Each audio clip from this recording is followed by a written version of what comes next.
We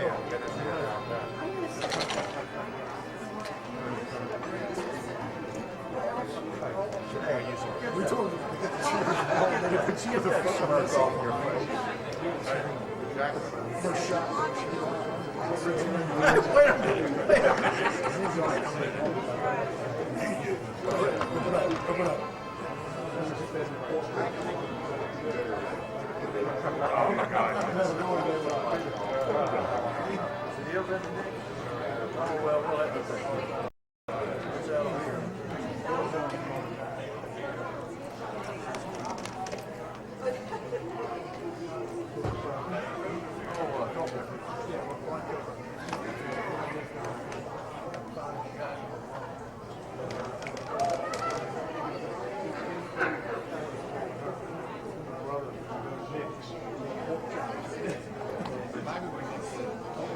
You know where the lean on the left center, you know where they could cut it right across. That's not good. Hey, Taylor, I get you right. I love right How you doing? Sorry, I couldn't. Are you Sheldon? No. Oh, close enough. I know the face. I was looking for Shelley. Shelley was here.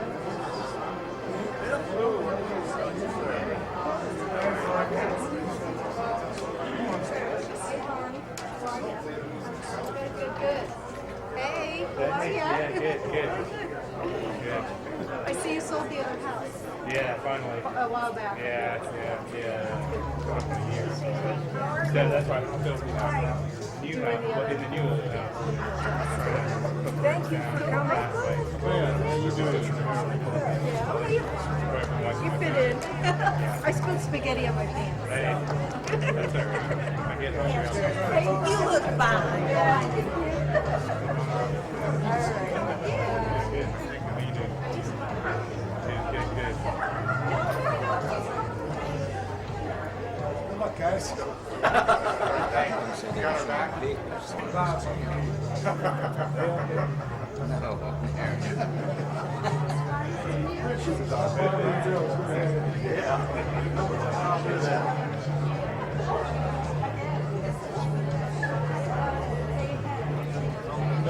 Can I sit next to you?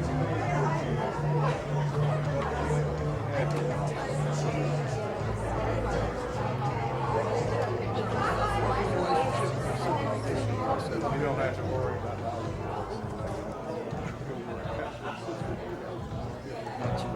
So you know, Michael is careful. This one's recording. So if y'all see this private conversation, speak of code.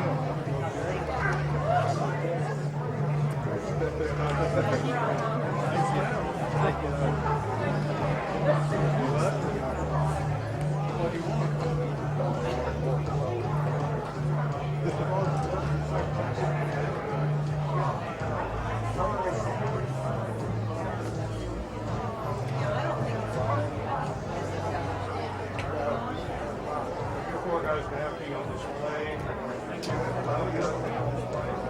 I think the people want to see.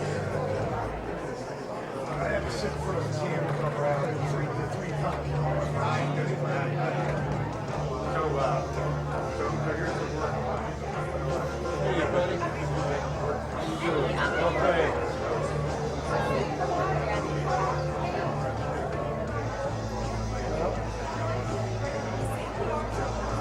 You want to come see what I'm doing over in Brunswick Villa? Just about inside your bailiwick. They call it Brunswick Villa. I saw where you bought the house. Yeah, I'll look at those.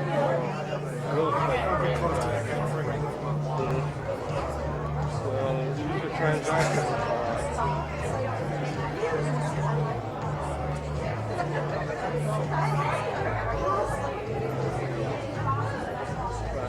This is the way Brunswick grew around the business and race.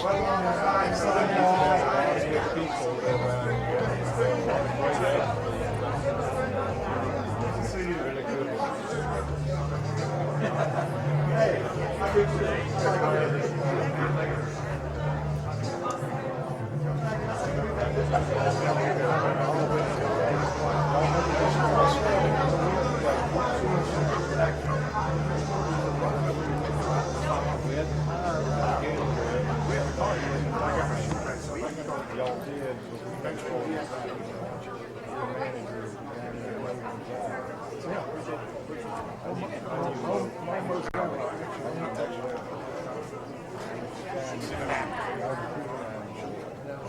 if it's not too much, hey Johnny, how you doing? Don't get up, don't get up, don't get up.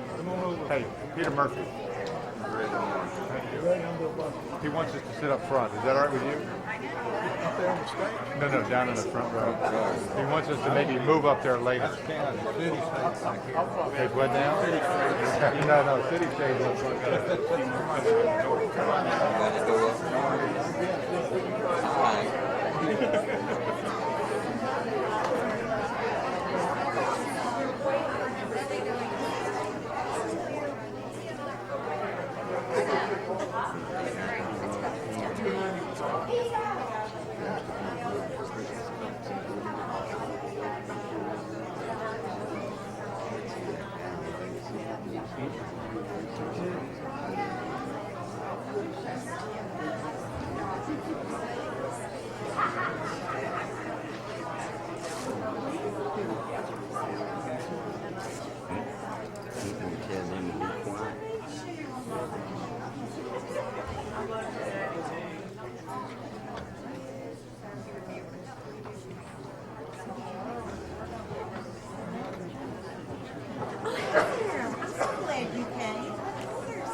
Jaybird. Jaybird.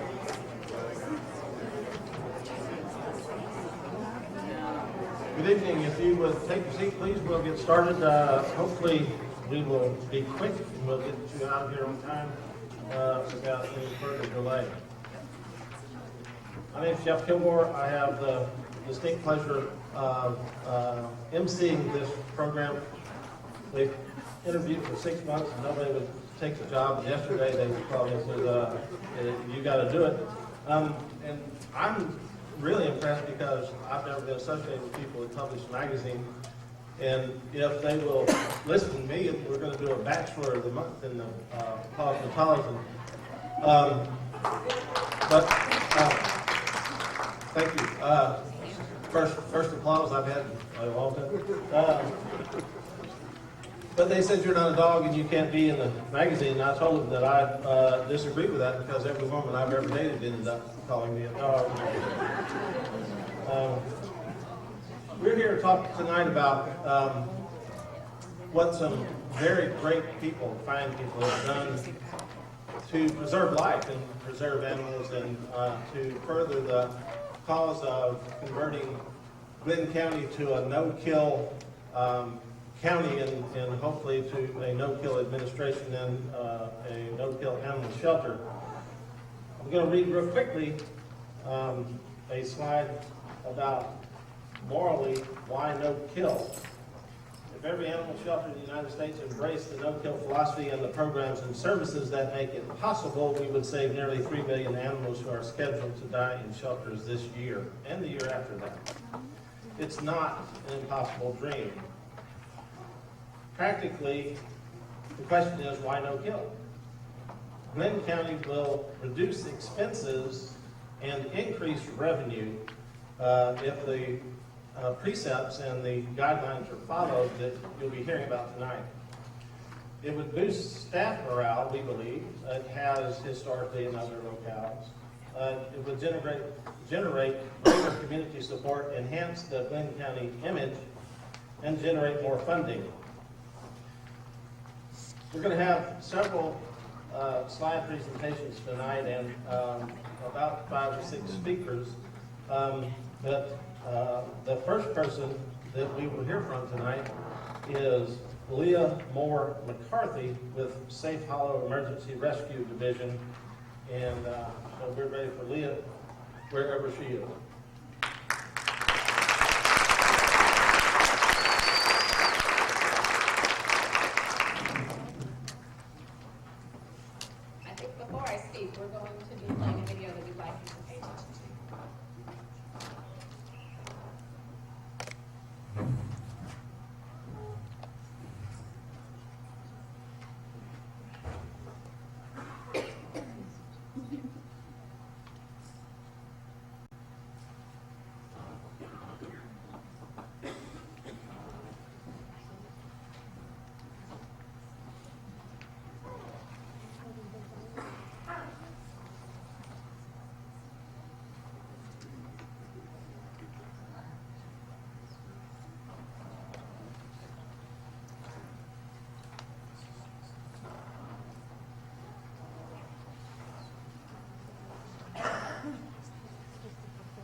Let me introduce the dignitaries while we're waiting. From the City of Brunswick, Commissioner Johnny Kaysen. From Glenn County Government, the Chairman of the Board of Commissioners, Bill Brunson. Seated next to Commissioner Brunson is Richard Strickland. Dr. Peter Murphy. Mark Stambaugh. And the redoubtable Bob Coleman.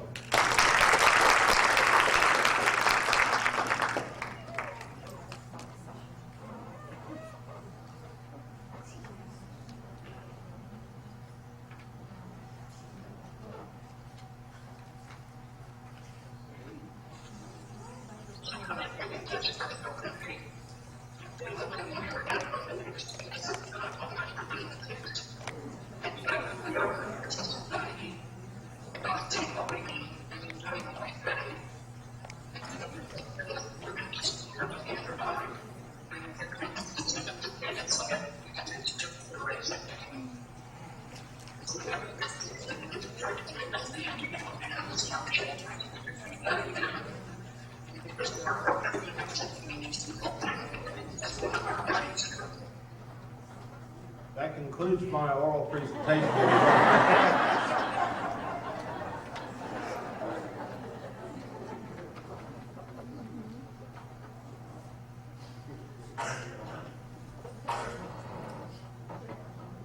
at least I have an easy act to follow.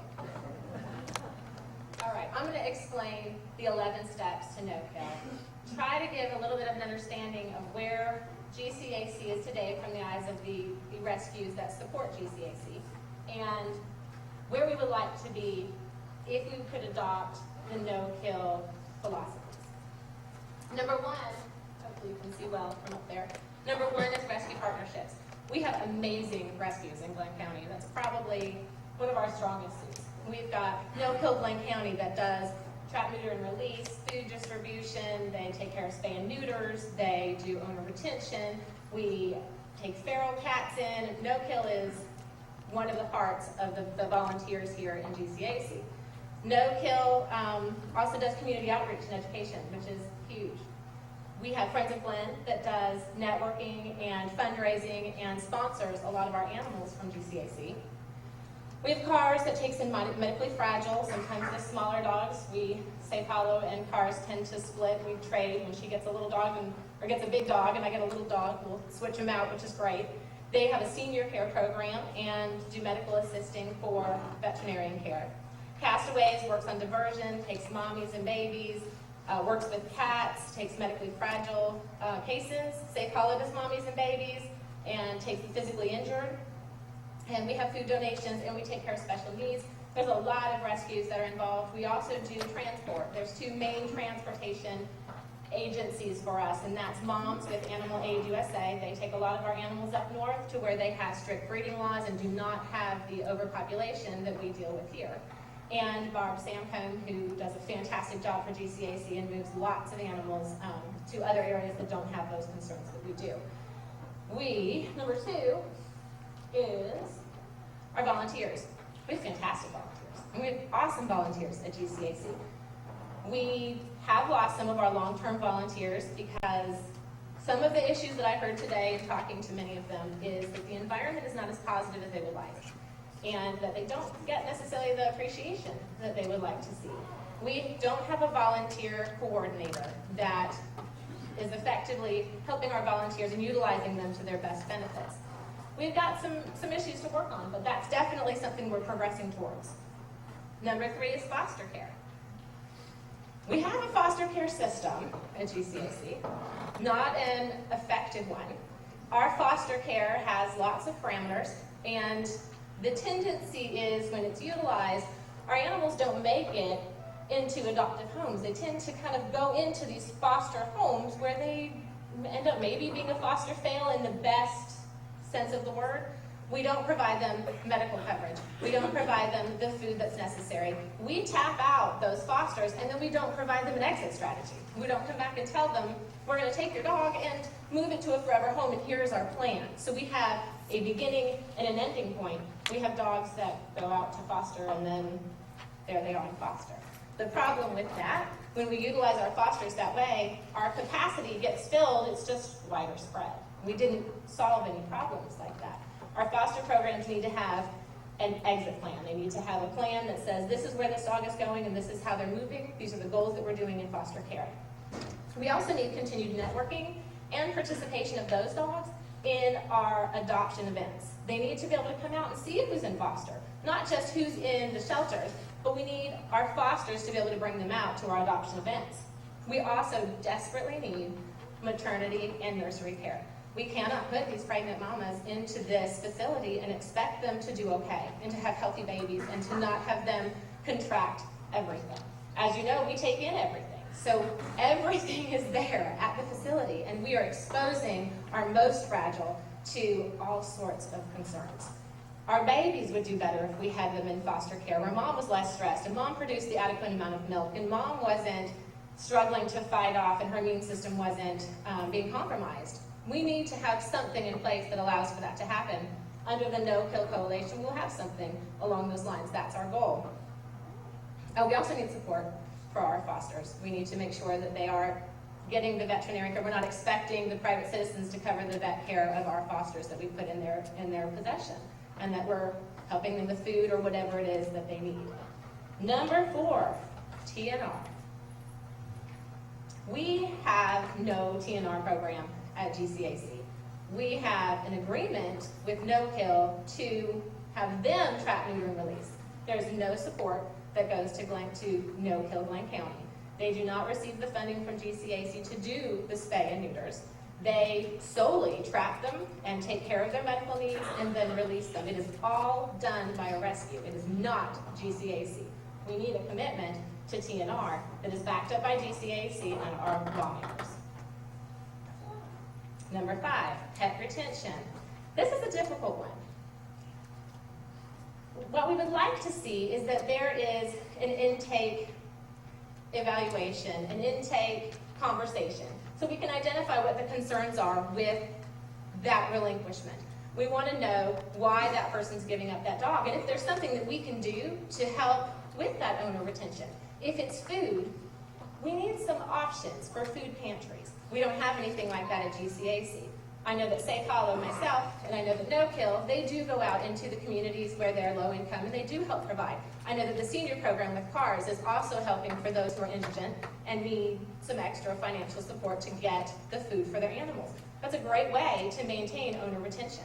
If we have behavioral issues, we have great specialists who are willing to come and talk to somebody and offer advice. We also need mentorship at GCAC so that that can be a conversation that started so that we can ensure they stay if it's just a cat urine problem or a scratching problem or a barking problem or an excitability problem. Sometimes we don't intervene and we allow that circle to continue. We bring in a dog because it was obnoxious and they come and pick out a different dog that maybe isn't as obnoxious. We didn't solve the problem because we all know dogs can be obnoxious. So we need to come up with ways to be educating our adopters and make sure that they understand that there's things that they can do that maybe they can retain their animal and continue to build that bond. Fostering needs. This also both goes back to the fostering program. Sometimes animals are given up because there's a crisis in a family, and all they need is a short period of time to have somebody manage their animal while they go manage their family crisis. If we had a fully functioning foster program, it is feasible that we could divert those dogs to a foster, allow them, the family, to mitigate their crisis, and then get that dog back again without it going into our system and becoming a concern for GCAC and for our public.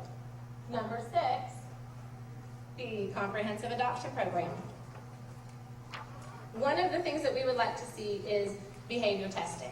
It is hard as a rescue who pulls from GCAC to have no information about a dog. We can't network to other rescues to say this is a dog-friendly dog, or it is reactive to cats, or it had a problem with a child. we don't have that information. And with limited information, we take a huge risk on pulling that animal. So it stops us from taking those animals out and moving them onto another rescue because we just don't have that information. When we are looking to match people for goodness of fit, it would be great if we had behavioral testing and could say, this dog behaves in this manner and has lots of energy, needs a young family, needs a strong man, needs whatever, and we match our potential adopters with that so that we don't have 90-pound grandma coming in for the 95-pound bully that she thinks is adorable, because we all know they are, but requires somebody who can handle that dog. Or maybe she needs a lap dog and she doesn't need a high-energy dog. So we need to make sure that we're really pairing our dogs based upon their behavioral attributes to our potential adopters so that we don't have those that come back immediately and say, well, that dog was crazy and I can't handle it. So we can help with our program by ensuring we're making a goodness of fit. Also, networking our adoptable animals. Huge kudos to GCAC, because when I first started working with GCAC, we didn't have a very good system for ensuring that we were getting our adoptable animals out there for people to see. This is a huge kudos to them. We are making big strides in ensuring that our adoptable animals are out there and people can see them. I think that's a huge benefit to everybody. Of course, adoption events, and what we really would benefit from is a live release coordinator. Somebody whose entire position is to ensure that we are moving these dogs out into appropriate facilities and helping to manage those adopters after it's happened in a mentoring type program. Number 7, public relations and community involvement. We would like to see education in schools. We would like to see some educational programs. We all know that we get stuck in our way as we get older in life, and that our children are our future. We want to see some changes in our community in the way that we value animal life and animal welfare. We need to get into the schools. We need to get them while they're young and work on those community programs. Another commending to GCAC. We've seen lots of posts about the Girl Scouts coming in, and there's been a movement that direction, and we would like to see that absolutely continue. Adoption events, a welcoming and inviting shelter. One of the things that we hear often, people want to go to the Humane Society because they're very upbeat people in the front. It is very fun to go there. There's great dogs, it's a nice environment, it's well painted, the staff is excited, they're happy, they're kind. It's a yummy, lovey, snuggly environment. And GCAC is not that. And so people are intimidated by going into GCAC, and it stops our potential adopters because right down the street is an easier place for somebody else to go. And it's a great disadvantage for us. So we need to kind of take that into consideration, that our establishment is one where people want to go and want to be involved, and that it's positive. And transparency.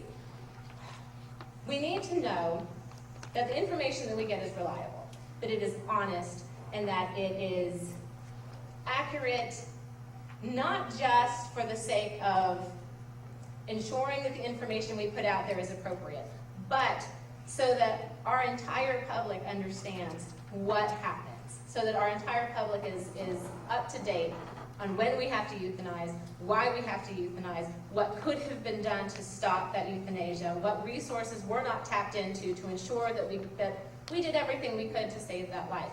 I think that transparency is something I hear quite often in our community, and a concern that belies our trust.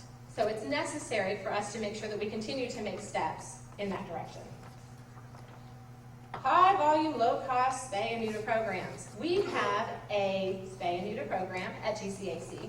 The problem is it is so limited in its confines for your income requirements that it's not reaching our target audience. We're not getting the people through the door that we need, that we should be targeting to help with this problem. The income requirements are very, very strict. And so we've had people that have been denied for just a couple of $100s, which is really unfortunate, because that couple of $100 ends up to be a litter of puppies that somebody's going to have to absorb and somebody's going to have to take care of, and then we have our overpopulation concern. We can nip that in the bud. This isn't quite the answer. We've missed the mark a little bit. It's certainly not high volume. Transportation issue with that comes into play as well. When we are targeting the lowest income individuals and not those people who just couldn't afford to do it, but truly the lowest income, we don't have transportation. We can't get them to the facility. And currently, right now, the requirement is they come to the facility in order to fill out an application to see if they even qualify. That is a huge hardship for somebody who does not have a vehicle. They have to have a commitment themselves to really want to get their dog spayed or neutered to try to figure out how to get over to GCAC. That's a problem. It's a deterrent. And then we have a transportation issue getting them there for spay day and getting them back. And we require them to spend $15 for their rabies. $15 to some families, especially when we are looking at that income requirement being so low. You're talking about a lot of money for some people that they can't allocate to that. So we do need to do some tweaking because we are not offering a spay and neuter program that is advantageous to our community. Number 10, proactive redemptions. This has been helped greatly by the internet. This means, how do we find the lost dogs, give them back to their lost humans, and reunite a family? GCAC, I think, does a pretty good job. I think all of the rescues utilize Facebook and the different pages that are out there to try to really help network these dogs. Microchipping is important. We've had some hiccups that I'm sure many of you are familiar with, but we're getting there. That I think GCAC is making strides on. Number 11, hardworking and compassionate shelter director.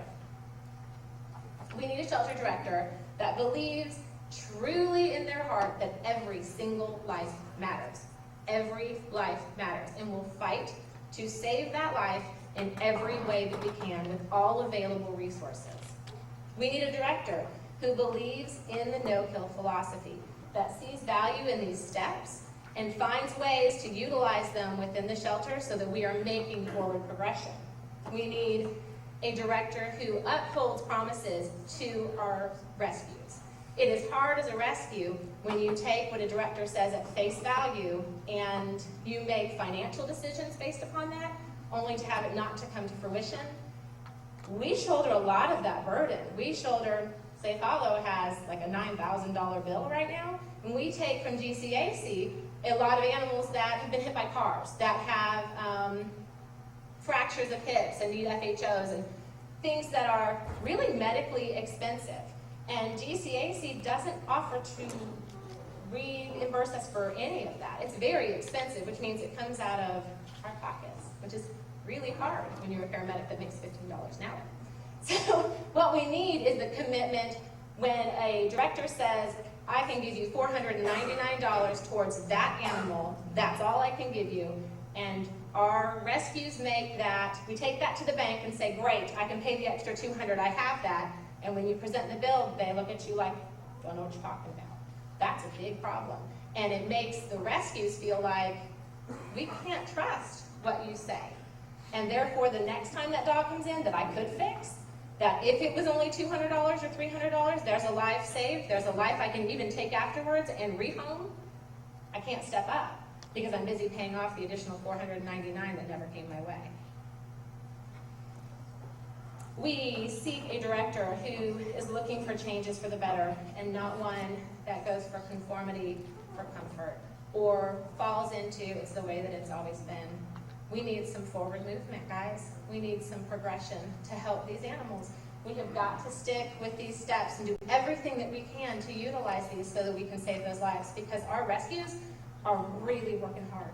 We have a lot of them, and we're all tapped, and we're all filled, and we have very little left to give because we are shouldering the burden.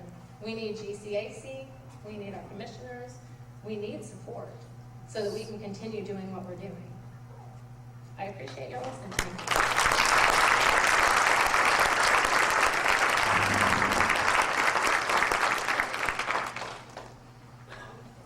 As I said earlier, it's a great privilege for me to be associated with these people. They really work hard, sometimes 4 o'clock in the morning, getting out trapping cats, and it's an extraordinary thing that they have done and what they've been able to accomplish.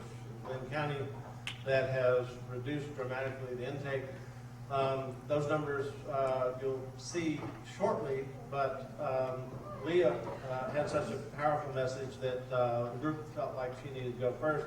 What I'd like to do now is introduce the 6 animal welfare groups that are represented here that are working in unanimity to present the message to you and to our local government that the best way that we can move forward and succeed with the goals and objectives is that we're all working together, and that requires Glenn County Animal Control and Glenn County Commissioners to make that positive statement, as Leah said.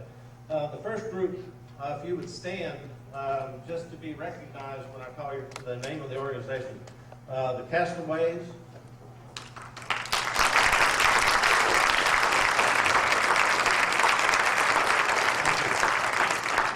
No Kill Glenn County.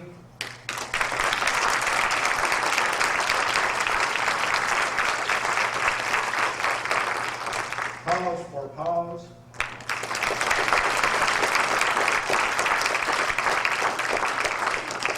The Coastal Animal Rescue Society, also known as CARS.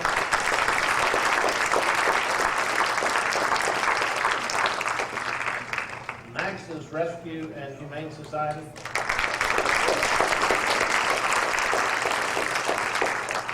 Leah has already spoken on behalf of Safe Hollow Emergency Rescue Division. Anybody else here?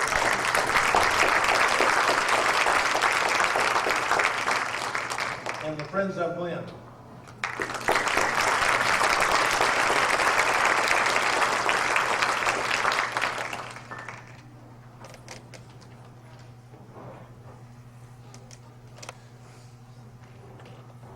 Most of the time, when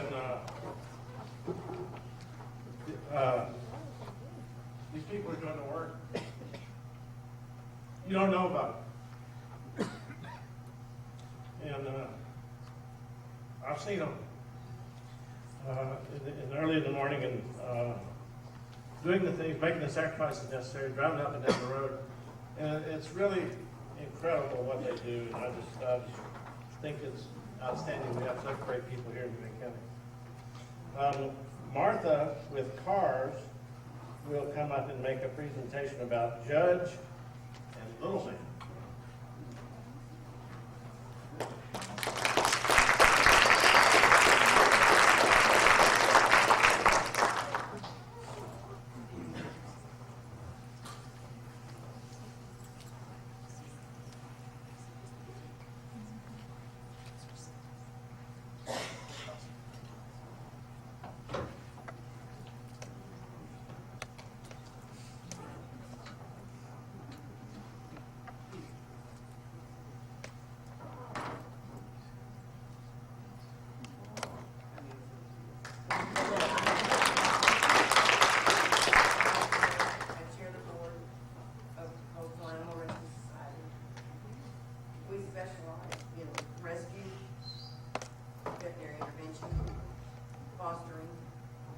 Placement.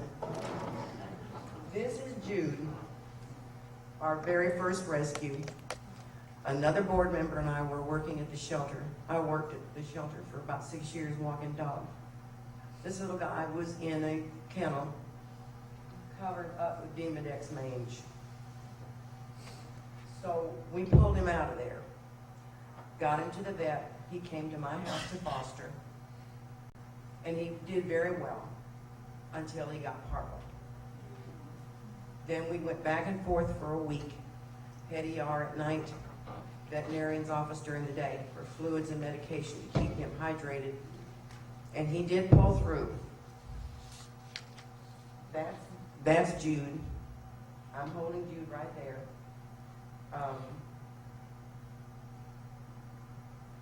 For that to be our first one,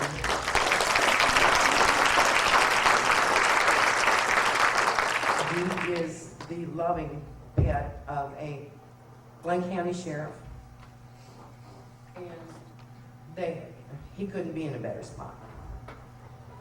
We couldn't have done it without donations and a lot of hard work. But that's my Jude dude. And they adopted him 2 years ago. Well, yeah, 2.5 years ago now. This is Little Man. We also have in our repertoire at CARS, we have a seniors program. And you all know that we have a lot of indigent people in Glenn County. And these people, for many of these people, their pets all they have. That's just it. So Jude, Little Man, his owner, he's been with me now for probably 3 months because she was homeless. Her health is bad. She lives on nothing. So Little Man's at my house. I take him over to her. She has an apartment now through Brunswick Housing Authority, and I take him over there about 3 times a week and leave him for the day and then go back and get him. She had a health scare this week, so we don't know what's going to happen. But we provide housing, veterinary care, food, and support for senior citizens in Glenn County who desperately need these animals. They don't have anything else. He's a trip. He's a Basset Dachshund mix, and he is the sweetest thing. He's a very wonderful boy. But we are almost 3 years. We are a 501c3 nonprofit, all volunteer, and we do good work.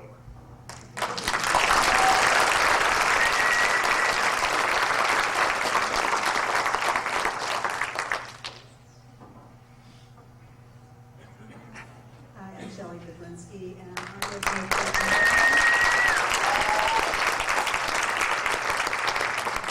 thank you, Martha. You do good work. We all do good work. Yeah, we all do. The lady on the right is no longer with us. She lived on Albany Street, she and her husband. I first met them when there were some kittens running around their yard, and I stopped and asked if we could spay and neuter their kittens. And we became good friends. Sherry came and helped us that first Friday, and she died last year in April. She had diabetes, but she was a wonderful lady, and we still bring her husband food for the kitties that are there. And the lady on the left is Miss Mary, and she lives on Wiley Avenue downtown. And Miss Mary has cancer, and I spend some time with her at least once every 2 weeks. I sit on her porch with her for about an hour, and we talk about her cats. We also bring her food, and her son lives close by and has a dog, and we bring the dog food as well. And we spayed that dog, Coco, after she had had several litters. We were able to talk Junior into having her spayed so she won't have any more. So everybody at that location has now been spayed, neutered, and sometimes we sit on the porch and eat pound cake together.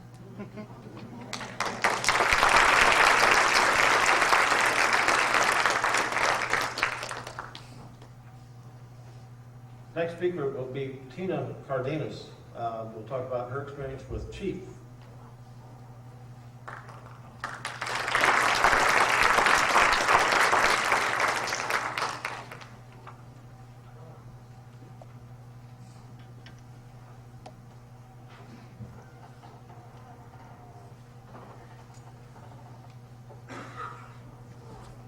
Hi, my name is Tina Cardenas, and that's Chief. It was his birthday, and he was going out of the yard, and I think he was gone maybe 3 weeks, and I laid in my bed one night, and I'm tearing up, but I laid in my bed one night and I said, God, you made us, and you made Animal, and you know where he is. And I said, I just want to know where he is. And 3 hours later, we got a phone call, and it was animal control. They said, we found him. And he said, but he's hurt. And we went to the emergency pet, and the lady that got him and put him in the van, she said, you know, he's hurting, that he's hurt real bad. But she took out of her pocket and paid for his the pain shots.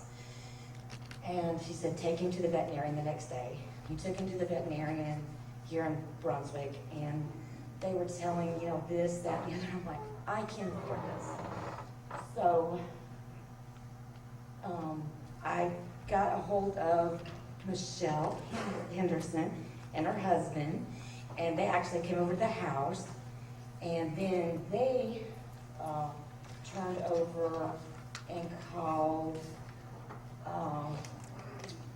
Miss Lynn Stevenson, right? Okay.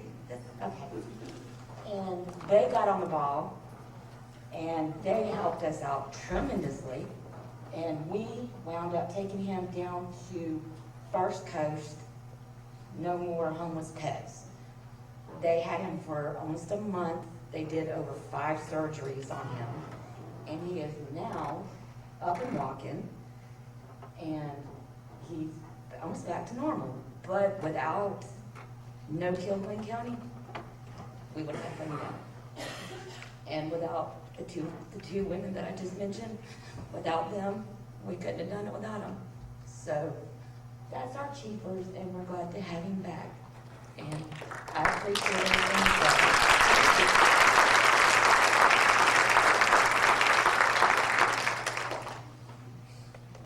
Now we have Viola Baker.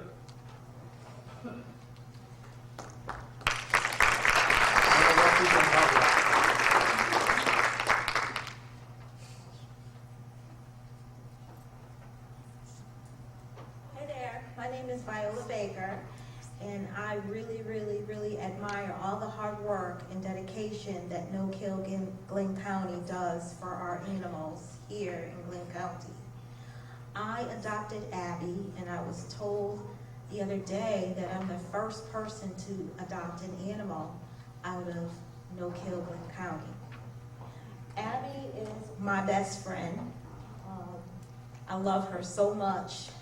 My daughter gets jealous of her because I call Abby my baby. She runs the house, she rules the house, she has her own room, she has her own sofa.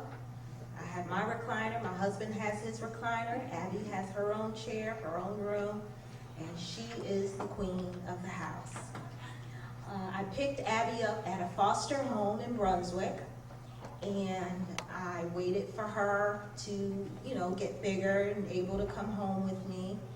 And the foster care family, I thank them as well, because it's so hard to take care of these animals. And if it weren't for No Kill Glenn County and the foster families, Abby probably wouldn't be here.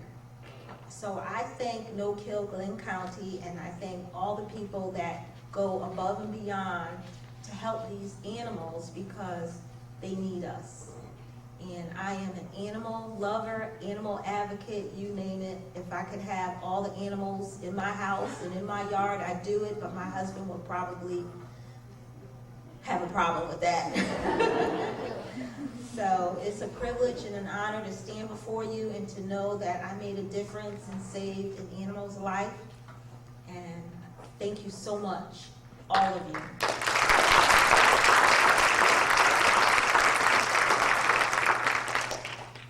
The last real personal testimonial on behalf of animals is Nikki Smoke regarding TNR.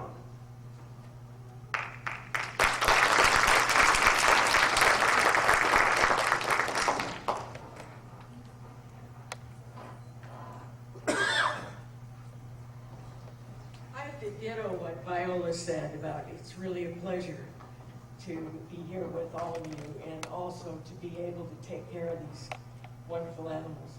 I ran into Shelley and Steve at the pet store, and where I live we had cats running rampant, and I invited them to come over and please help, because we needed something to be done with the cats we had in the neighborhood. Steve came over and caught probably 15 cats at my house and had them neutered and spayed.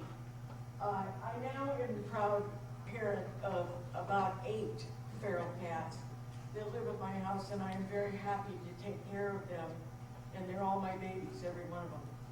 And They stay outside. I have no rodents. I have no problem with anything that keeps them busy. But they're delightful creatures, and they all have names and they all have their little places. The point is that a lot of us have a lot of things that we can treasure. We have a lot of things that maybe we're blessed with, that nice homes, nice cars.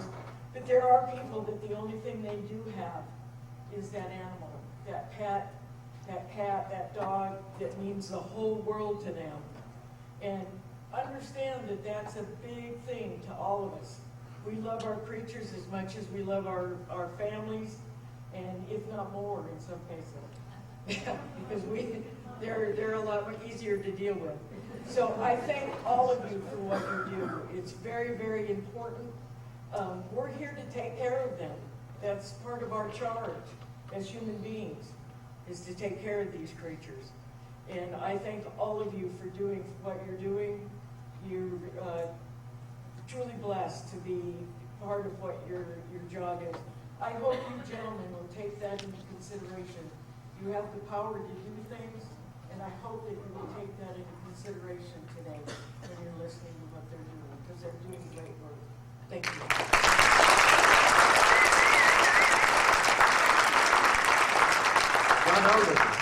John is the chairman of the advisory board to work with citizen group to coordinate with Glenn County Animal Control. And he will tell you a little bit about the dramatic success that these 6 welfare groups have had and how it's benefiting Glenn County Animal Control.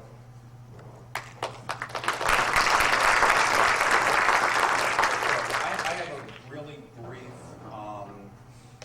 set of numbers to show you. I think you'll be impressed. I was invited by the organizers of this meeting to come and share some of the Glenn County Animal Control data over the past, in essence, 4 years. And I really got involved with animal welfare in Glenn County because of numbers and because of data, because I wanted to see that it was right. And it turns out there's probably no one in this county who doesn't work for the county that is closer to these numbers and has analyzed them more ways than I. And so I'm going to share a little bit with you about what they looked like then and what they look like now. But I'll also, I have to tell you that anytime you deal with numbers and statistics, you have to accept the fact that there are some limitations and caveats. And these are, in fact, caveats. The historical data from GCAC, for example, the first set of numbers I will show you should be considered an approximation. The way their software was set up, the way the data was entered, the way it was handled, it's an approximation. It's not perfect. I will say the data handling and processes have improved over time for sure, and I think the current data collection and reporting, in my opinion, having looked as close at these as I possibly can, are substantially accurate. The caveat is you're never going to totally eliminate human error. Somebody will always enter a number incorrectly somewhere here and there, but you should feel pretty good about the reliability of this. So I want to take you back. I want to take you to a snapshot of 2 types of outcomes, or 2 periods of outcomes. If you were an animal entering Glenn County Animal Control in 2013, there was about a 6 in 10 chance that you were going to be euthanized.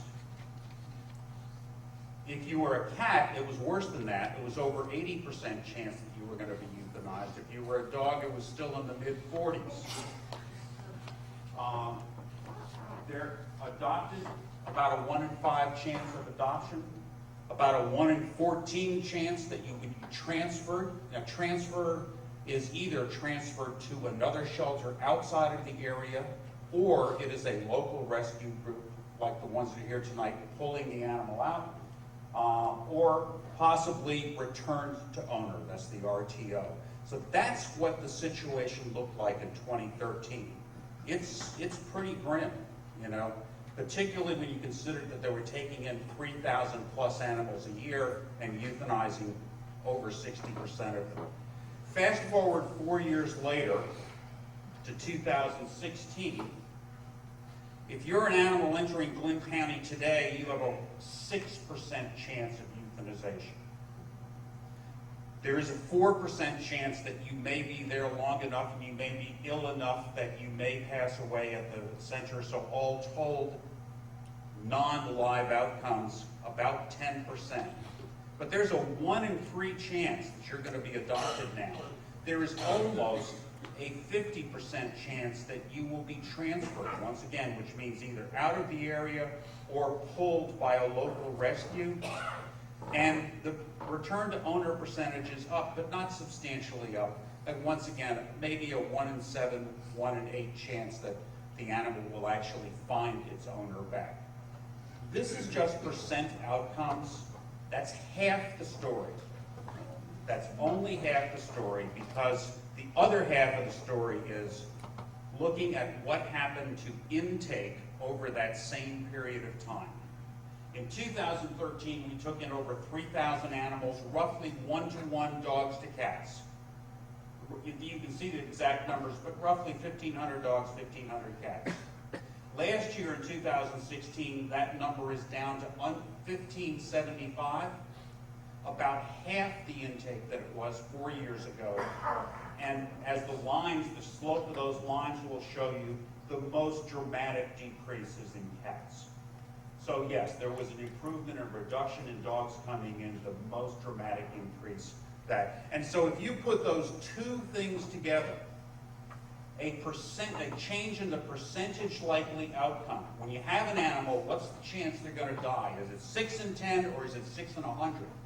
A tenfold difference that the chance they're going to die. And then you couple that with cutting the intake in half, and you end up with some really pretty dramatic data. This is year over year, and I know that this is a lot, but what you have to look at here are patterns.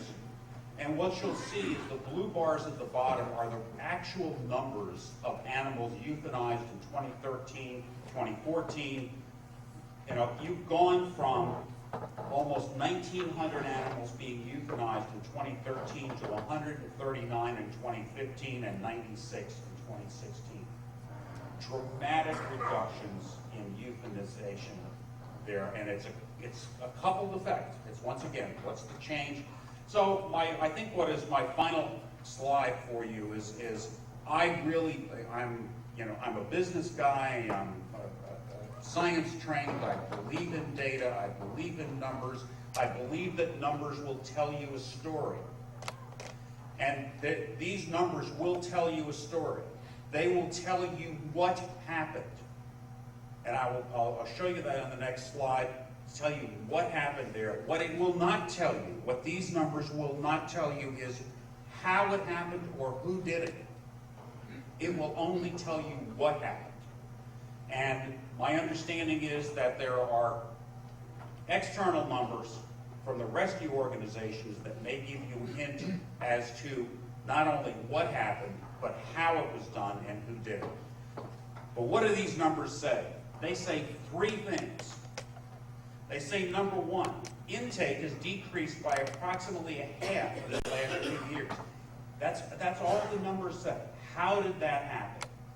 And I think you'll see numbers later on about conversions, about pet retention, etc. But these numbers tell you that intake decreased by half.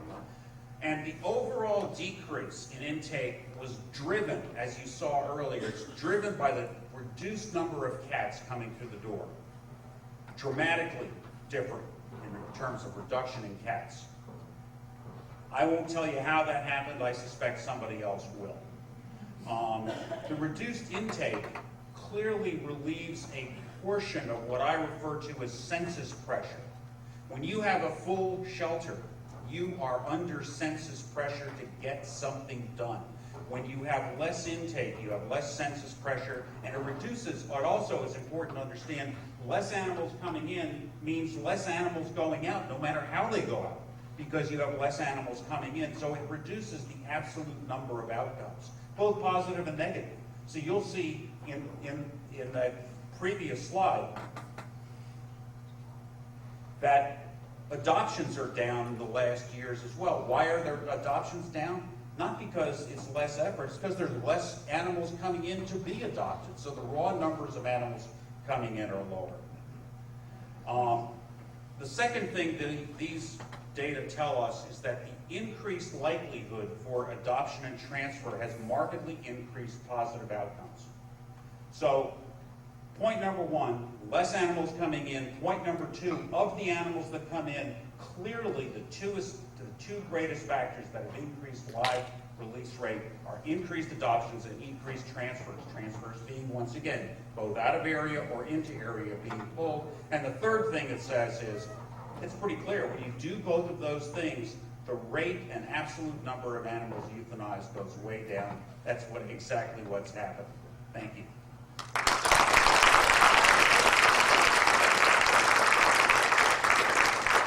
you. One last story about rescue, and it's going to come from Lori Hartman, who has been involved and is involved with Max's rescue. Thank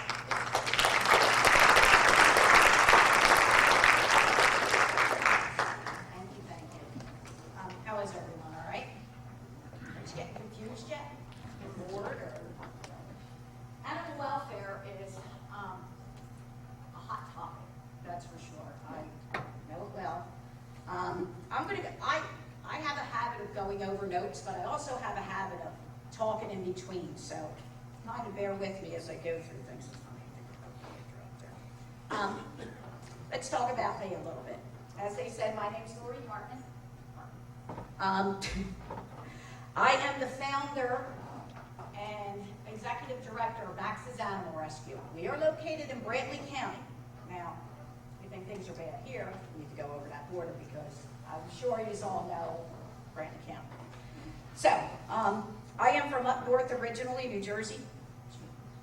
Yep, you're fine.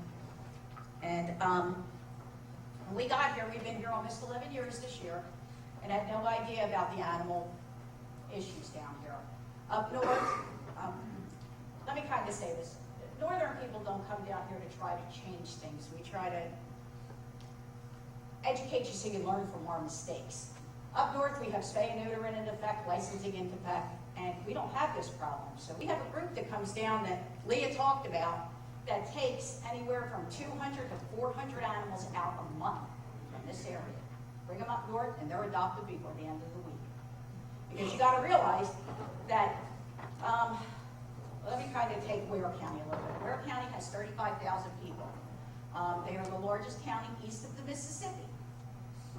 In 2009, they had 7,500 animals come into their shelter. 6,500 of them were euthanized. Up in New Jersey, central New Jersey, you've heard of Trenton or Washington crossed to Delaware. Princeton University is in that town. There is almost 1 million people.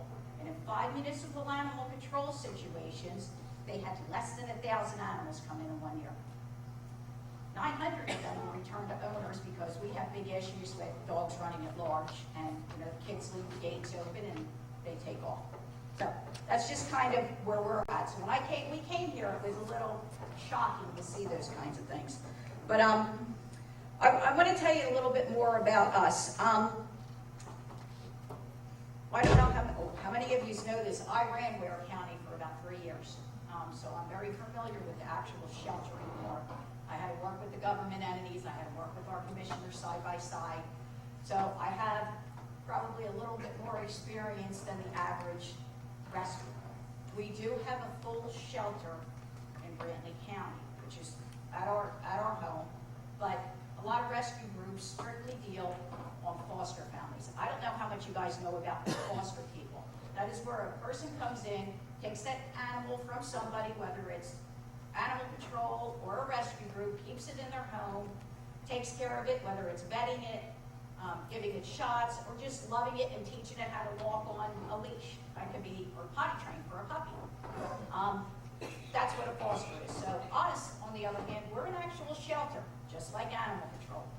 We have anywhere from 35 dogs to 200 at any given time. We have taught and shaped. We have been one of the longest, other than Safe Hollow, shelters and rescues in existence here. So we've been through it all. We learn every day.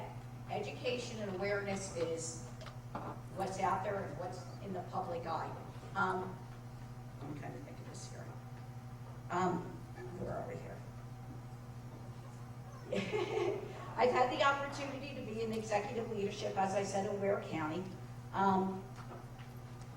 It has always been about awareness and education as we provide for the communities we reside in. It's about what the future holds and what we can do as citizens to provide for that, for our next generation's future. I'm going to read you a little statistics, which you can kind of see here. Every day in the U.S., thousands upon thousands of puppies and kittens are born because of uncontrolled breeding of pets. Add to that number the offspring of stray and abandoned companion animals, and the total becomes even more staggering. Every year, between 3 and 6 million dogs and cats enter shelters. Some 3 million of these animals are euthanized because there are not enough homes for them. Too many companion animals are competing for too few good homes is the most obvious consequences of uncontrollable breeding. However, there are other equally tragical problems that result from pet overpopulation. The transformation of some animal shelters into warehouses, the acceptance of cruelty to animals as a way of life in our society, and the stress that caring shelter workers suffer when they are forced to euthanize one animal after another. Living creatures have become throwaway items to the cuddle when cute and abandoned when inconvenient.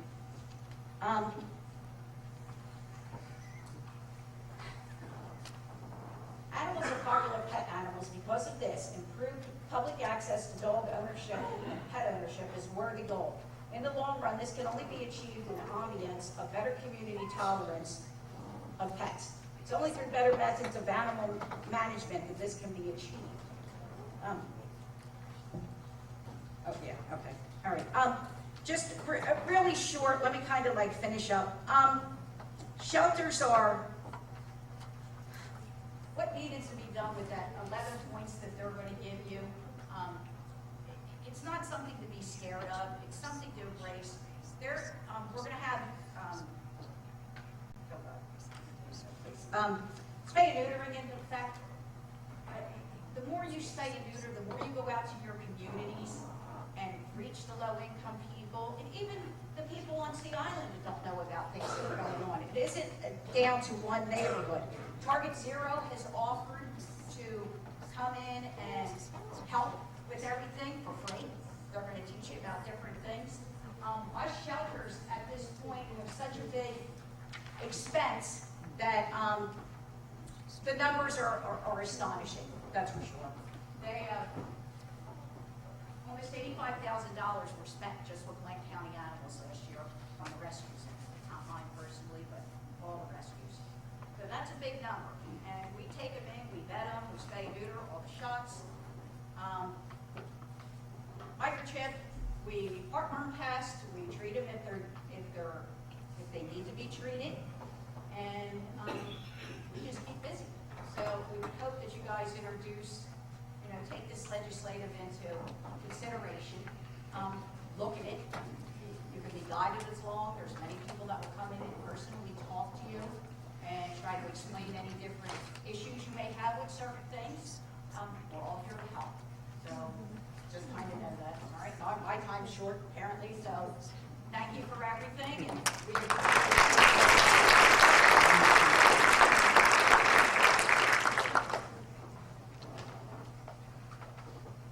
we started out with the proposition that the objective was to induce the governmental people that are here tonight, and particularly the Glenn County Board of Commissioners, to enter into negotiations with the 6 groups and with the objective of achieving a memorandum of understanding or something that will facilitate the ongoing operation of these volunteers who are working at their own expense and taking significant hours of their own time, and the benefits to the taxpayers through the reduction in the intake and the reduction of cost for animal control are fairly significant. We think worthy of the government doing a little bit more to work with these folks. It's not going to cost any more money. The plan is to, and we have a resolution that has been drafted up to present to the commissioners for their consideration. Clearly, they have lawyers and they can alter and edit the document however they wish. But what we hope is that something comes from tonight, and the resolution will ask just that the county endorse the strategic plan that's covered with the material that you've seen here. Here you go. Tonight, and that hopefully a formal agreement can be achieved and that it can be done as quickly as possible. At this point, I would like to ask the commissioners to come up and take a seat. We're going to entertain questions on a very limited basis. Your questions should address issues about animal control overall in Dane County. Please do not relate your personal experience with animals, and be as efficient in your question as specific as possible if you have something that you'd like to ask any of the 6 groups that are represented here or anyone from the county groups. So if you guys have time, you can come up, we'll take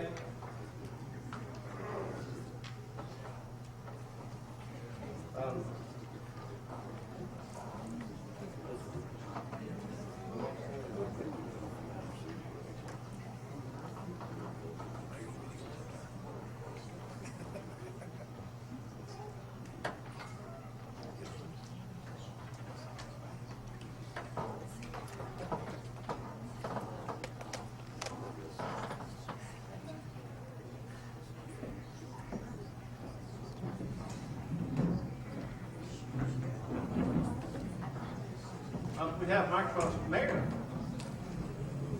How are you, sir? Mayor Cornell Hart, thank you for coming.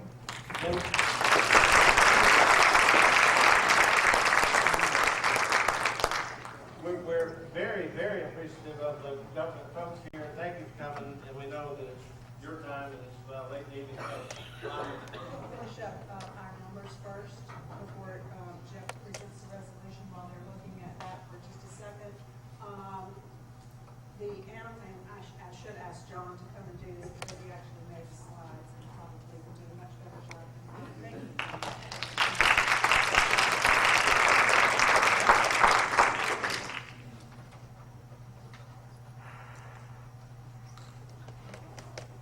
I will spend even less time on the second set of data because they're not my data. They're the rescues data. The context around this is, I'm a firm believer in the idea that animal welfare ain't rocket science, okay? It's a 3-step process: reducing intake. I showed you data already showing that intake is reduced. It's improving operations at the shelter. It's increasing positive outcomes. It is a heck of a lot of work, and the work demands measurement, accounting, and recognition. How is it that animal welfare groups affect any of those points? And it's really pretty simple. You reduce intake by either TNR, by spay and neuter, pet retention, and pet diversion. Owners who are about to send animals in, and for whatever reason they can be provided with resources that allows them to keep the animal, or animals being diverted from ever entering the shelter. Volunteerism is key to improving shelter operations, and improving outcomes is either pulled by rescues, transported, sponsored, or medically vetted. Any of those 4 things will improve outcomes. So let's take a look at what has happened. The first of the 3 is, what about intake? And what you're seeing is data for the year 2016, collated from the 6 or 7 rescue groups here tonight.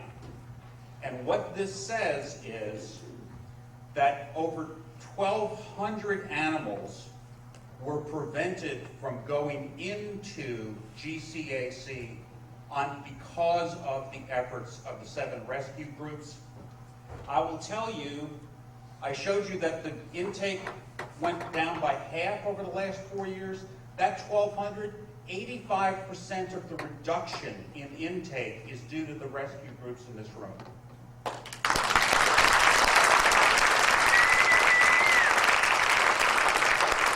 That short-term, immediate impact on shelter operations, as I described before, important to understand that there's a long-term piece as well, okay? And the right hand is future enduring impact from spay and neuter done outside of the shelter system, not at Glynn County's expense, at the rescue group's expense, and that's over 1,500 spay and neuters done in 2016. Positive outcomes, this is purely animals pulled from Glynn County Animal Control by the 7 rescue groups in 2016. Almost 350 animals pulled. It represents over a fourth of all of the animals that went alive out of Glynn County Animal Control due to the groups in this room, not to all of the other adopters.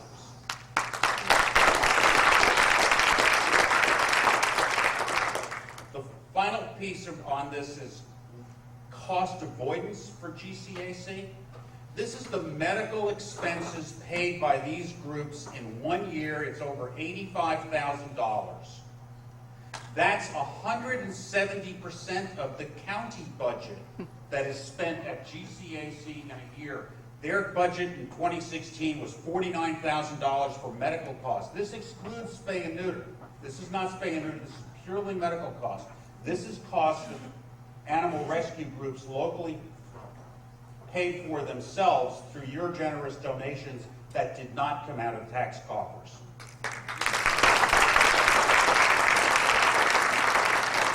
So they affect every single part of this.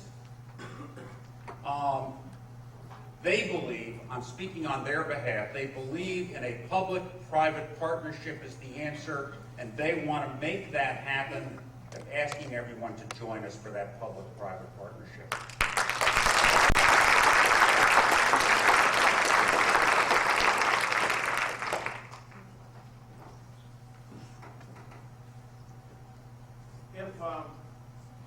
If you would just indulge me for a moment, and everyone who has heard the message tonight and believes that it would benefit all of the people, and particularly the animals of Glynn County, for all of these terrific groups, these volunteers, to work with the Glynn County Animal Control. Please stand up.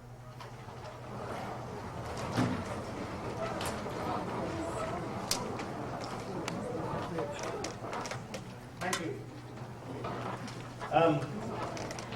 We have microphones set up. We appreciate everybody coming out. We're not forcing you to ask questions. If you don't ask questions, I'll give you $100. But anybody that has questions, go to the microphone and let us know what your interest is. Thank you. All right, motion to adjourn. No, seriously, any questions? I'd like to ask a question.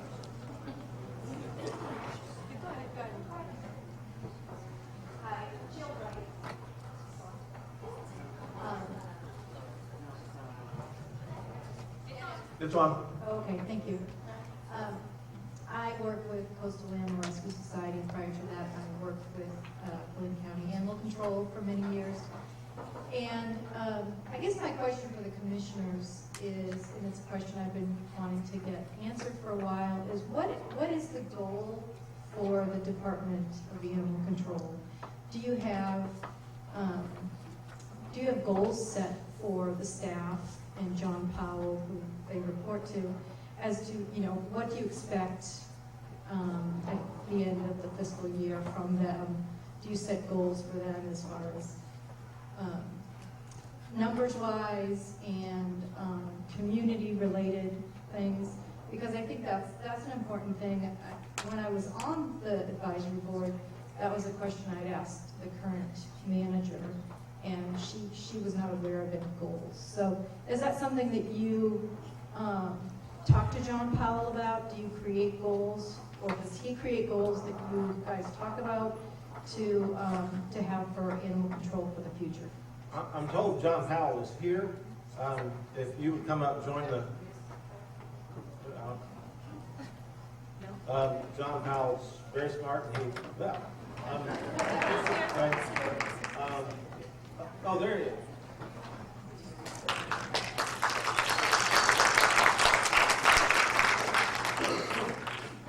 If you would like to address Jill's question or shift it over to a commissioner. Well, I'll refer to the chairman. Okay. Since Jill mentioned you, I thought that you might have a comment. So.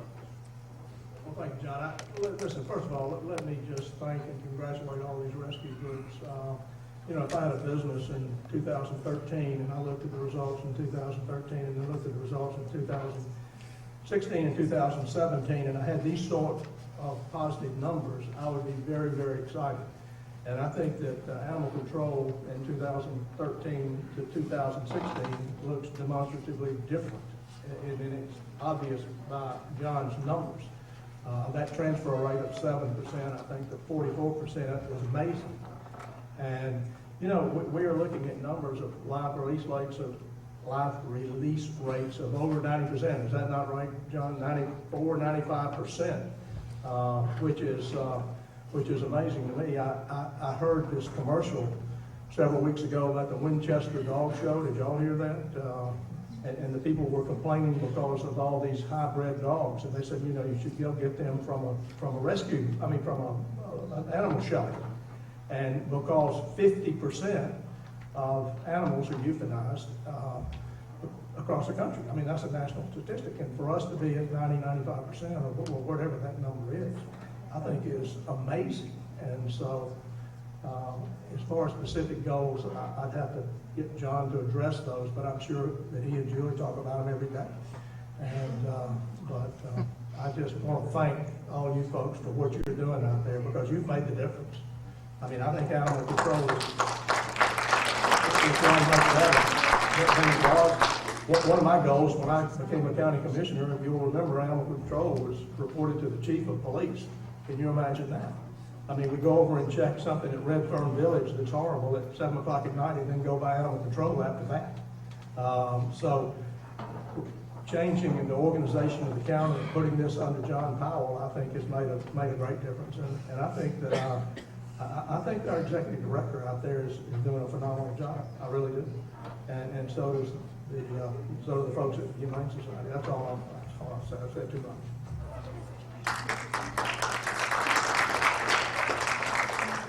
I'm Teresa Ellis. I'm involved with No Kill County and have been a volunteer at the animal control in the past. Thank you all for being here tonight.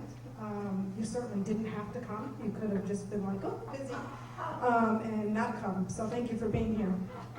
But I really do believe that answer is kind of missing the point as to what's happening. I agree with you that the numbers are drastically different. But the numbers are drastically different because of the rescue work that's happening in this area, not because of the changes in animal control. The rescues have had to step forward to save these animals. That's the main difference. So to say that things are wonderful in animal control, and they're wonderful because of folks, the new director and all that, things really haven't changed all that much in terms of animal control. It's the rescues that have changed what's happening in this county. And the reason, one of the main reasons this meeting is called tonight is the rescues are being overwhelmed. Overwhelmed. Government needs to be protected and stand up and support them. I know that's why you're here, to stand up and support your citizens. And part of supporting your citizens is supporting the animals in this county. Please start to think about that. Please.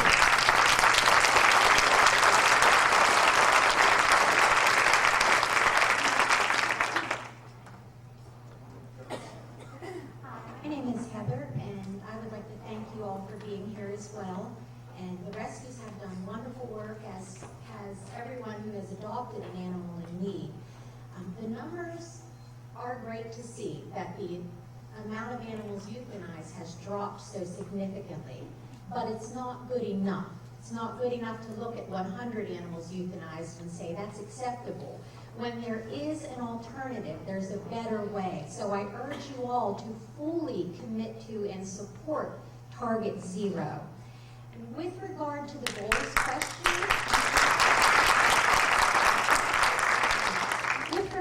goals question, I was disappointed in the response. I would like this issue to be important enough to my representatives that they know the answer to that and that they can say, yes, here are the goals.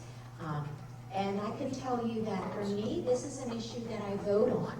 I thank Mr. Pullman for his unwavering support of no kill. Commissioners would get on board, especially Dr. Murphy, who is my representative on St. Simon's. Please support Target Zero.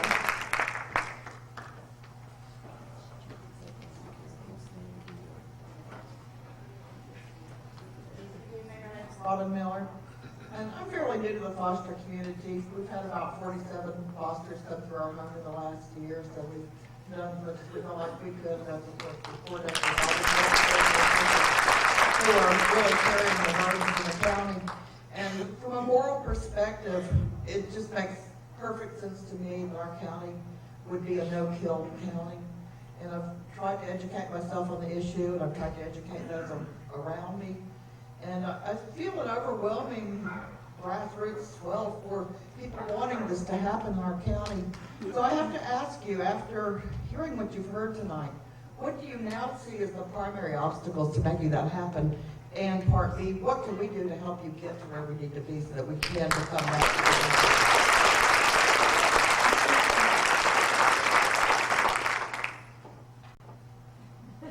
And thank you all for coming tonight. We really do appreciate it. Any response to what can be done? Anybody?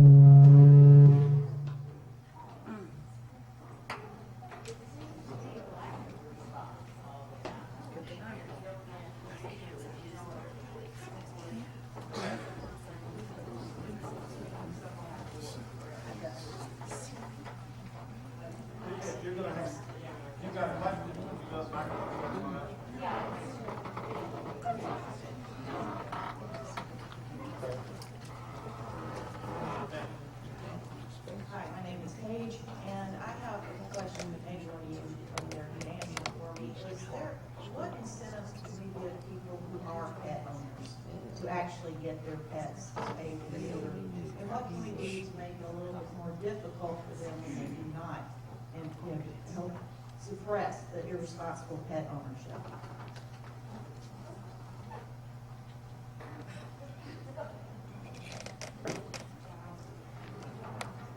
I mean, can we give incentives like potential medical bills for having your pet spayed and neutered, or your shots, things like that?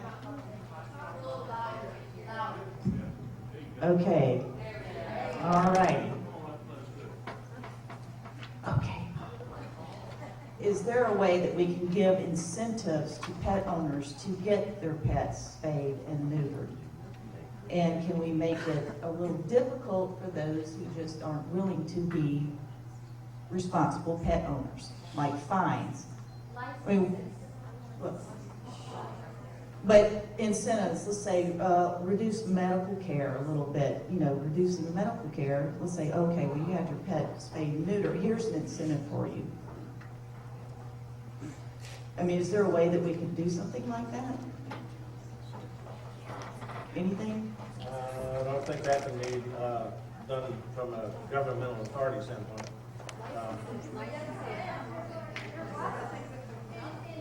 Well,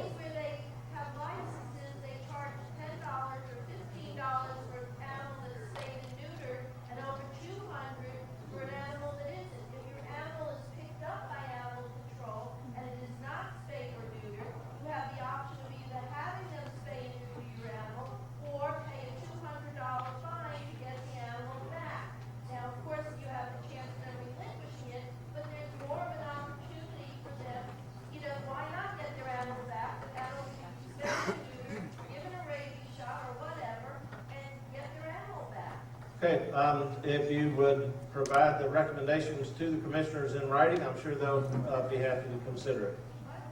Any other questions? Yes, my name is Katharina, and I'm a little know-it-all 26-year-old millennial. So I'm not really sure how animal control is set up to work with revenue and that kind of stuff, so please correct me if I am wrong. But it seems to my knowledge that animal control is supported by my tax dollars. So I was wondering if we had a no-kill and more support for these amazing rescues and shelters, wouldn't it have been nice to say, hey, Glenn County has no animal control, you know, and they're all a no-kill, and there are, that budget that was supposed to go towards animal control is now being supported for these amazing rescues. And would that be a possibility of like eliminating animal control, having that budget set aside for animal control for these rescues? And also I feel like if it was not animals, but you know, our kids and medical and making it a, you know, do not resuscitate issue, we wouldn't be having this, you know, this town meeting, because it would be like, no duh, when, you know, we're going to do everything we can to save my child. To some of us, our pets are our fur babies. They are all babies, and you know, if we can put into your mind that this is like my child, would that make you sway more to this target zero? Well, the resolution documents the hope that the Board of Commissioners will agree to a target zero collaboration and working with the 6 groups. And so the objective is to maintain and make Glenn County Animal Control more effective working with the groups. But thank you for your comments. Any other questions? Not a question, a statement.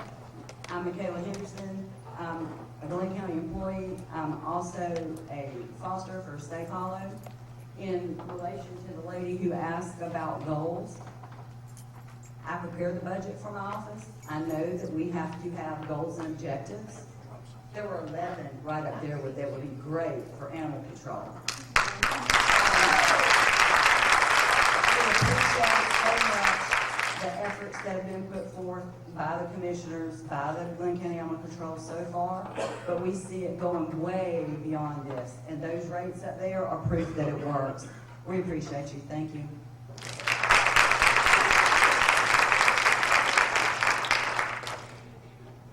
Thank you for coming, gentlemen, tonight. I appreciate it. My name is Jane Hoover. I'm the director of Castaways Pet Rescue, one of the rescue groups that is listed tonight. I've been involved in rescue now about 10 years, and it really is a labor of love, but it's life controlling. For every one of us that's in here that's a rescuer, it consumes you. It consumes you every day. One of the things that I see, and I'm in Glenn County Animal Control a lot, I pull animals from there. We adopted 354 My Little Mighty Rescue last year. Is that the shelter is very inundated with bully breeds. Those bully breeds are housed for a long time. And it didn't work in McIntosh County, and it's not going to work in Glenn County unless we get the bully breed population under control. And I believe that the only way to do that is with differential licensing. I think we need to get a group together to work on making differential licensing work where the county can fund spay-neuter with these licenses. It's not reinventing the wheel. It's been done all over the country up north, and that's why they do not have the overpopulation. Unlike Lauren that was speaking earlier, I'm not from here, and I also have been in about the same amount of time in rescue, was shocked at seeing the overpopulation problem that we have here in the South. All we have to do is use the models that the North is using. It's not reinventing the wheel. Okay. And we can make this work. Thank you.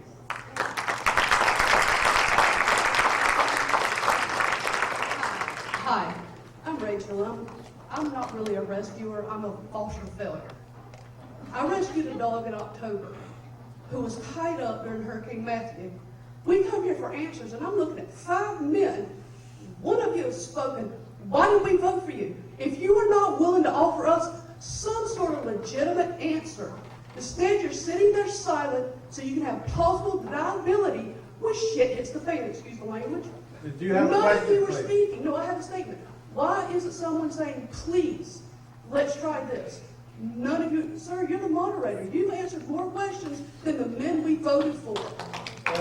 We voted for you. And I probably know less than all of them. We are but trying to please, get answers. ask Why the don't you give question an if you have a answer? question. Here's the answer. Give us an answer. There's the question. Give us an answer. What are you going to do? I understand you're trying your best, plausible deniability. Somebody give us an answer. Well, we're asking them to consider something, not to provide an answer tonight. It's unfair That's called to plausible ambush deniability. it I with something understand and that. say, Give us an then you must idea. answer. But thank you, and we hope that the response will be positive. But thank you.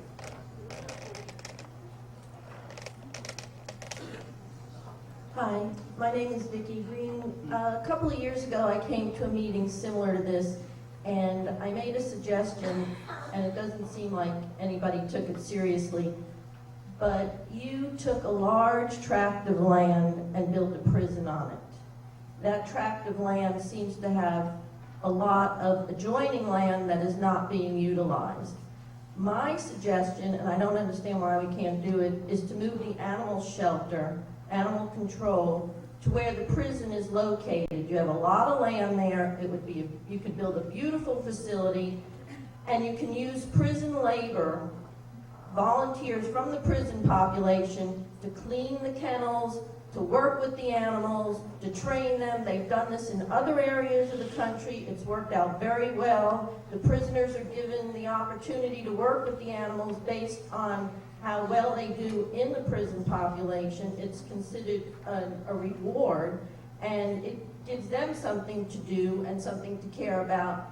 And it also provides care for the animals and training, which makes them more adoptable. You can also build a facility that would be a lot more amenable for people to come and see the animals. You could have a separate facility for the moms that come in that are pregnant, so they're not put into Gen Pop, you know, like prisoners. If you will, can you document that and provide it to them in writing and give them links for the counties where it's worked well? I know that it's worked. I understand what you're saying, but we really have to be respectful of people's time and wrap this up. I understand. I just have a question as to whether or not there is land available adjacent to the prison that is not being utilized at this time that could possibly be used to build a new facility that would be. The answer is yes. And they are looking at, there's a SPOS item that was on the ballot and it was approved, and there will be a new facility built.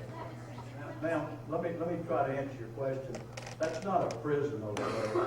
Glenn County does not have a prison in this county. We have a detention center. Most of the people, yes, ma'am, I understand. Most of the people that are housed there have not been adjudicated yet. They're housed there waiting to go to trial, et cetera, et cetera. There is no land specifically around that detention center except land that can possibly be used in the future as that facility needs to be expanded. All the other land around that facility is still owned by LCP Chemical Company, and so that's kind of where it's at with that. Okay. Yes, if you would let me comment on a couple of things. First of all, I was trying to honor the protocol. I wasn't sure when we could respond versus to just listen to your questions. To be clear, I'm not trying to deny anything, plausible or otherwise. I would say that I had a very, very nice meeting with Shelley the other day about this issue. And while I've been pretty sympathetic and supportive toward this, even more so after I talked with her and really started to think about what this is all about. It's not really about animals, even though that's the center of this topic. It's about relationships. And the relationships that these animals have with our neighbors. And if you think about it, I have an 88-year-old mother who she has me in other families. But some people don't have anybody but the animal. So the work that all of the groups are doing is really amazing. I mean, who gets up at 4 o'clock in the morning to go do this? I mean, that, right, I know. So, and that really is amazing. So, you know, this is first read for me on this. County attorney's back there. But at least this, you've earned it with your work. So let's come together. I really think this is something that we can do together. Thank you, Commissioner Brooks. Okay, one last question, Lisa. Hi, gentlemen. My name is Lisa Norton. I'm president of Citizens for Humane Animal Treatment. We've been around since 1988. I've been, many of you are now. We help the public spay and neuter over 30,000 animals, and we're working in different veins now. But I would like to offer this. I think the one thing we have to realize is that the duties of Glenn County Animal Control are specifically defined as it stands now, and that they have to abide by local ordinances, by state laws. They have to abide by Department of Agriculture rules. They have to be in line with the Georgia Veterinary Practice Act, okay?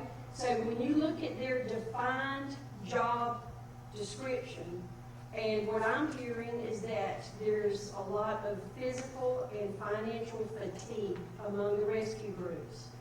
And I would like to recommend, on a positive note, to appoint an oversight committee that will revisit the budget to see if we can maneuver some of the finances that are presently in place with Glenn County Animal Control to work in some more of these programs, to see if we can give some relief to the rescue groups and to ease into working some of these productive programs that statistically have proven that they work. And that's my suggestion. Thank you. Thank you. All right, thank you all. Lynn? One more thing, I'll agree. I want you all to know that castaways pulled the last 2 cats out of Glenn County Animal Control today. There are none.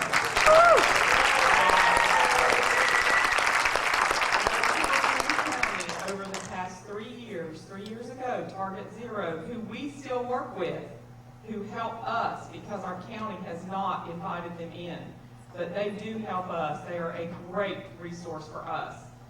And 3 years ago, they told us the main problem you've got is the cats. You have to start with the cats because they're the ones who are dying the most in shelters. So over the past 3 years, this past year, we did 727 spay-neuters. These are animals that we built at our cost and donations, have been spayed, neutered, vaccinated. Some with TNR and some were pets, some were dogs, but most were cats. So what you are seeing as far as that drastic drop in intake and the lack of cats at Glenn County Animal Control, it is all about spay-neuter. What I want to point out to you is that Target Zero told us what to do. They told us that the target for this county for total spay-neuters was, I want to say it was like 860 animals according to our population. We have done that almost by ourselves. So if you put on top of that the others, just from citizens going and getting their own animals spayed and neutered, we are way over that target. And it is making a huge, huge difference. Shelley and I today, and Stephen, we have been trying to get ready for this meeting while we handled a dog emergency, a very sick dog whose owner could not afford to get care for that dog. Stephen has been down to First Coast to take that dog, sit with that dog.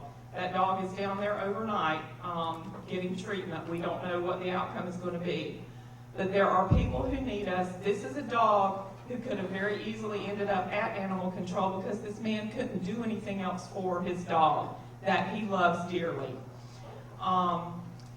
In the process, we try to educate, we try to help them understand how to care for their animals, and we try to keep them out of Glenn County Animal Control. That is our goal. And then when there are feral cats, when there are cats that have been at Shelley, they will call Shelley. We've got 2 feral cats. We need you to come get them. It's not quite as bad as it used to be. It used to be you got 30 minutes. It's gotten a little bit better than that. But what I want you to understand is the difference that this makes. And we're just asking for your support. And I think when you look at your budget and you look at what has actually been spent, and you think about the staff that you have there and that you've taken in half the amount of animals this year, I mean, it is making a huge, huge, huge difference. And all we're asking for is acknowledgement of that. We're not going to stop what we're doing, but we really need your help. And the citizens of this county want that. And they Thank you. Thanks everybody for coming. Thanks commissioners for being here. Thank you especially the city mayor and John Cason for coming. God bless you. Travel safe home. Thank you very much.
Yeah,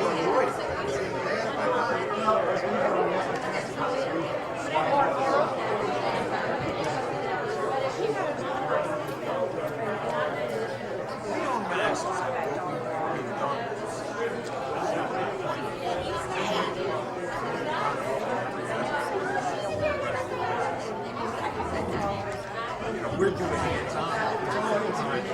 So we took about a year and a half.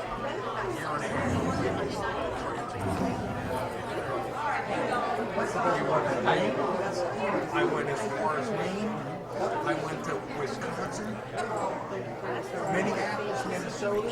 I've been to Minneapolis. We've got a group it's called Loudball Film Festival. Right. Cool. That's cool. That's cool money.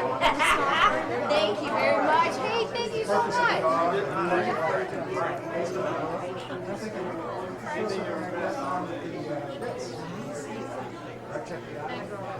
Yeah, it was, but they did it in house. They raised Niagara Falls. Lots of cars. Wow. You had to hang there until they got through customs and they radios. They said, okay, we're through. Bingo. On our way. But I took dogs to Long Island. This was my wife.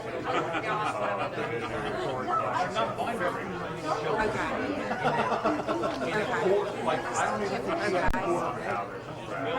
Long Island.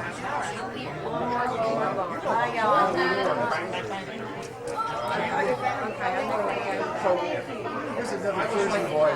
I was like, how are you? I was born in Perth Amboy, but I grew up in Jackson. Like, I lived in Edison, Avenel, Woodbridge area.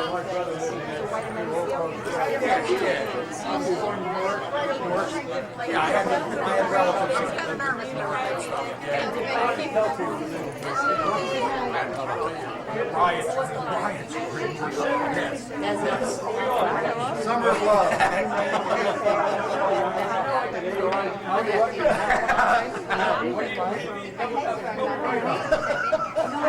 Bring a bullet. It's funny because they tell me in Lake Coast, you go in that area, that's a bad area. I look at it and go, no, you don't know what it is. No, this is here, like Wake Rock.